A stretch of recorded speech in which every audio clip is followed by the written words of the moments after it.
Sudarlun, pimpinan mahkoda kapal pengawas Hiu 12, Nofri Sanggian, menyerahkan 4 orang anak buah kapal atau ABK warga negara Myanmar bersama barang bukti 1 unit kapal nelayan Malaysia kepada Pangkalan Pengawas Sumber Daya Kelautan dan Perikanan PSDKP Lampulo, Banda Aceh yang berlangsung di Lampulo, Banda Aceh. Kapal ini dianggap sudah akan cepat rusak ya.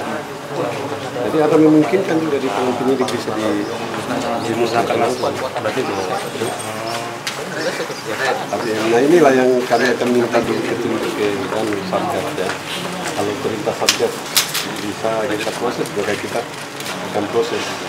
Itu pun juga kalau pun di tangan penyidik kita juga harus minta persetujuan juga dari pengadilan.